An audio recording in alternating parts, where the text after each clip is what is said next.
Hello friends, welcome to डाल English classes. चलिए आज हम सीखते हैं मिसयूज ऑफ प्रीपोजिशन का नेक्स्ट पार्ट। आज एक वर्ड लेके आए हैं आपके लिए, कंप्राइज। ध्यान दीजिएगा,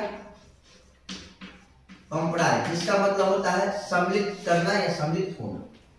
ध्यान दीजिए, कंप्राइज के साथ बार बार क्वेश्चन पूछा जाता है और हम प्रीपोजिशन सीख रहे हैं, तो कंप्राइज के साथ प्रीपोजिशन कब लगेगा और कब नहीं लगेगा, ये बात हमको सीखना है।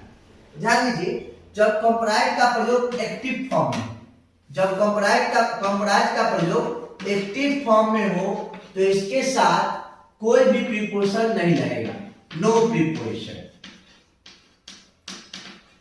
कंप्राइज का प्रयोग एक्टिव फॉर्म में हो तो इसके साथ कोई भी प्रीपोजिशन का प्रयोग नहीं होगा, जबकि इसके साथ ऑफ का प्रयोग करके प्रश्न पूछा जाता है जो कि गलत है। जबकि इसके साथ ऑफ का प्रयोग करके प्रश्न पूछा जाता है जो कि गलत है। अगर हम लिखे दिस क्लास कंप्राइजेड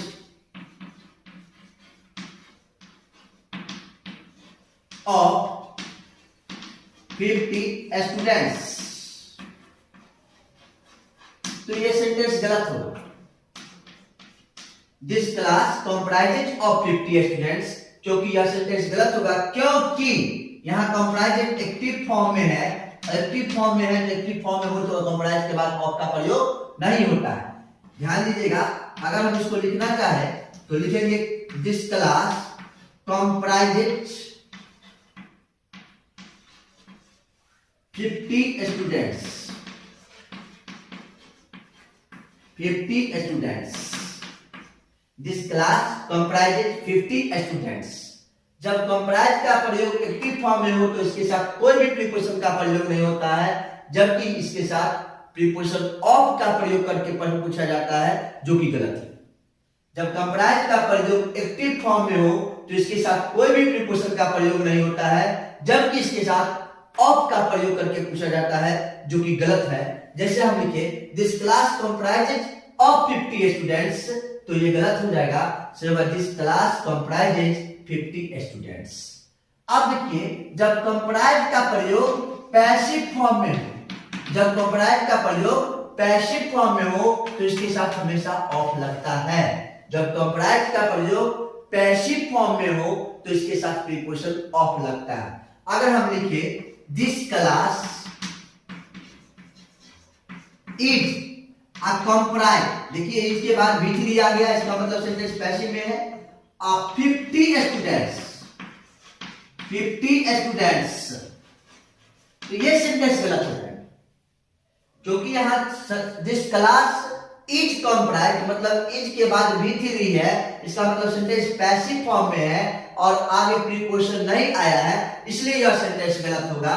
तो सही होगा this class is comprised of 50 students, ये सही होगा।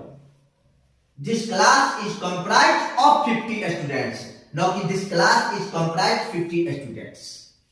अब ध्यान दीजिएगा, जब कंप्राइज का प्रयोग एक्टिव फॉर्म में हो तो इसके साथ कोई भी प्रीपोजिशन का प्रयोग नहीं होता है, लेकिन जब कंप्राइज का प्रयोग पैसिव फॉर्म में हो तो इसके साथ ऑफ लगता है। ज्यादातर क्वेश्चन आपको जो एग्जाम में आएगा एक्टिव फॉर्म में ही आएगा, इसलिए ज्यादातर आप इसको ध्यान रखिएगा कि जब कंप्राइज का प्रयोग एक्टिव फॉर्म में हो तो इसके साथ कोई भी प्रीपोजिशन का प्रयोग नहीं होता है, लेकिन इसके साथ ऑफ का प्रयोग कर दिया जाता है जो कि गलत है। लेकिन हाँ, इसका प्रयोग पैसिव फॉर्म में होगा तो ऑफ लगेगा। लेकिन आपका क्वेश्चन जो आएगा वो हमेशा ज्यादातर 99% एक्टिव फॉर्म में ही डाल कर देगा, ये बात आपको ध्यान में रखना है। वैसे कॉन्सेप्ट के लिए आपको दोनों बात बता दिया जा चुका है। जब एक्टिव फॉर्म में हो तो इसके साथ कोई भी प्रीपोजिशन का प्रयोग नहीं होगा, लेकिन जब इसका प्रयोग पैसिव फॉर्म में हो तो इसके साथ ऑफ का प्रयोग होता है।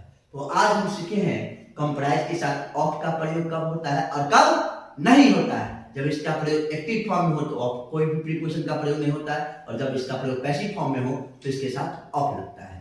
इसी तरह से के वीडियो देखने के लिए आप चैनल को सब्सक्राइब कीजिए, बेल आइकन को दबाइए ताकि लेटेस्ट नोटिफिकेशन आपके पास पहुंचे। Thank you.